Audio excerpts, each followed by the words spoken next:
हमारे देखिए defence editor Ashish Singh हमारे साथ जुड़ चुके हैं। सीधे उन्हीं का रुख कर लेते हैं। आशीष, ये लग रहा है सीधे सीधे कि जब तक हमास का नामो निशान नहीं मिट जाता है, जब तक उसकी जड़ें नहीं खत्म की जाती है, तब तक इजराइल पीछे हटने को तैयार नहीं है। देर रात की जो वीडियोज या फिर तस्वीरें सामने आ रही है उससे भी यही लग रहा है कि फिलहाल ये जो जंग की स्थिति है वो और भी भयानक होती हुई आगे दिखाई दे रही है। नो डाउट, देखिए गाजा में नहीं जाना ये इजरायली डिफेंस फोर्सेस के लिए ऑप्शन नहीं है, उसकी शुरुआत हो चुकी है।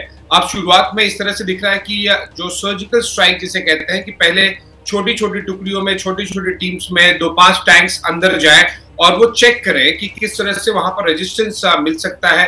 जब बड़ी तादाद में इजरायली डिफेंस फोर्सेस की इन्फेंट्री, आर्मर्ड, ये सभी के सभी एक साथ अंदर जाएंगे और वो चेक करके शाम होते होते सनसेट या फिर अगली मॉर्निंग तक वो वापस भी आ जा रहे हैं। तो इसे पूरी तरह से कूच नहीं कहा जाएगा, लेकिन हाँ, सर्जिकल स्ट्राइक्स करने उन्हें शुरू कर दी है, जिसका पहला हमने एक एग्जांपल लगभग 10 दिन पहले भी देखा था, जब एक छोटी टुकड़ी में पहली टीम गई थी। लेकिन अब आगे जो अंग्रेजी में कहावत है ना कि the worst is yet to come, यानी कि अब बहुत ज्यादा अब तक जो हमने देखा कि लगभग अगर दोनों तरफ से देखें तो लगभग आंकड़ा 9 से 10 हजार जानों का हो चुका है इजराइल और हमास दोनों तरफ से। और ऐसे में ये आंकड़ा कम से कम 2 से 3 गुना और बढ़ सकता है दोनों वजहों से।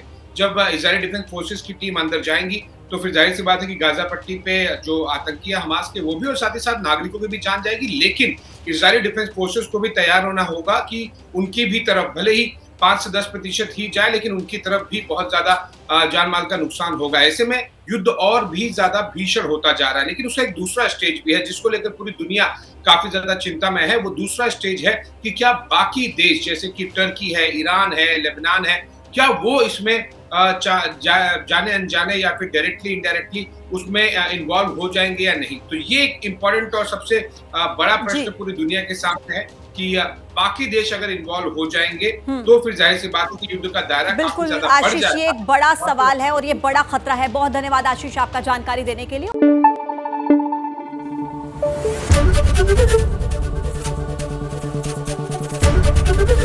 एबीपी न्यूज आपको रखे आगे।